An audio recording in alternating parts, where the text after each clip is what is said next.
Žestoko je bilo u finalu studentskog rukometnog prvenstva Crne Gore i na parketu i na tribinama.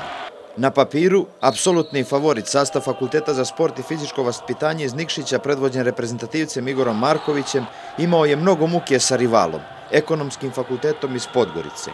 Posebno je zanimljivo bilo prvo poluvrijeme u kojem se igralo gotovo cijelo vrijeme gol za gol. Jake odbrane i odlični golmani, posebno čuvar mreže ekonomista, ograničili su učinak strijelaca i uslovili relativno mali broj pogodaka. Minimalna prednost u prvom dijelu ipak je bila na strani difovaca.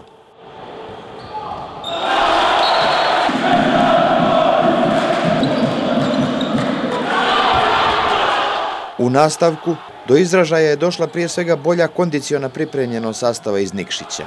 Ekonomisti su držali rezultatski egal do 11-11, ali u narednih 8 minuta nisu uspjeli da postignu ni jedan pogodak, što je rival iskoristio i ostvario visoku prednost.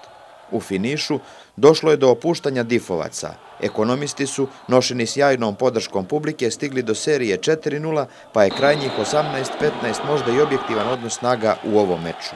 Sigurno smo i mi očekivali lakšu pobjedu. Znači, eto, ispostavilo se da je ekipa Ekonomskog u prvom poluvrijeme dosta tvrdorak bila.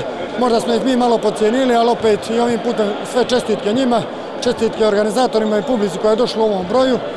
A moja ekipa opet prvo poluvrijeme, kažem, odigrala malo ispod nekog nivoa koje bi trebalo i koje igrač imamo, ali onda poslije toga u drugom poluvrijemu je prevladao kvalitet i došli smo do pobjede. Prije svega bih čestitao ekipi Difa na odličnoj utakmici i borbenosti i svakako da su bili, da kažem, malo kvalitetniji od nas, vođeni reprezentativcem Igorom Markovićem. Međutim, naša ekipa je dala sve od sebe i svakako da ni drugo mjesto nije loše, već veliki uspjeh.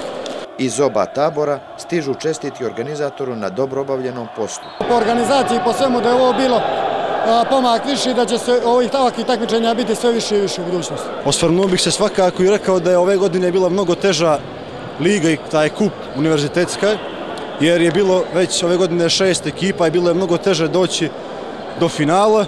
Čestitao bih mojoj ekipi jer smo dali sve od sebe u večerašnjoj utakmici i nemamo za čin da žalimo. Treće mjesto pripalo je ekipi Univerziteta Donja Gorica.